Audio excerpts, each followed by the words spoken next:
Afternoon, everyone. I hope everything is going okay at home and you've been working hard this morning, engaging with dojos or the workbooks, or even working out with web that we had yesterday. Today, I thought I'd read you another one of my favourite stories, A Squash and a Squeeze by Julia Donaldson. I do like books like this. It certainly makes me feel very happy when I read them.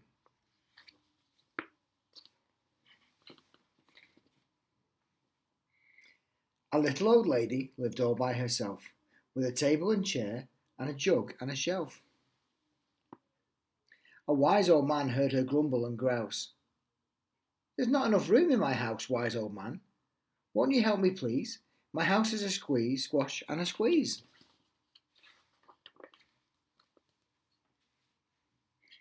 "Taking your hen," said the wise old man. "Taking my hen? What a curious plan." Well, the hen laid an egg on the fireside rug and flapped around the room, knocking over the jug. She's not happy at all, is she? The little old lady cried, "What shall I do? It was pokey for one and it's tiny for two. My nose has a tickle and there's no room to sneeze. My house is a squash and a squeeze." And she said, "Wise old man, won't you help me, please? My house is a squash and a squeeze." "Taking your goat," said the wise old man. "Taking my goat? What a curious plan." Well, the goat chewed the curtains and trod on the egg, then sat down to nibble the table leg. The little old lady cried, "Glory be! It was tiny for two, now it's titchy for three. The hen pecks the goat and the goat's got fleas. The house is a squash and a squeeze." And she said, "Wise old man, won't you help me, please? My house is a squash and a squeeze." "Taking your pig," said the wise old man. "Taking my pig? What a curious plan." So she took in her pig, who kept chasing the hen, and raiding the larder again and again. The little old lady cried, "Stop, I implore. It was titchy for three, and it's teeny for four. Even the pig in the larder agrees, my house is a squash and a squeeze." And she said, "Wise old man, won't you help me, please? My house is a squash and a squeeze." "Taking your cow," said the wise old man. "Taking my cow? What a curious plan."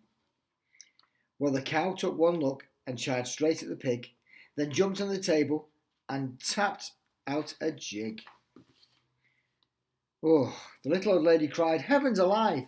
It was teeny for four, now it's weeny for five.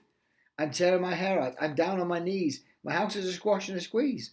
And she said, "Wise old man, won't you help me, please? My house is a squash and a squeeze."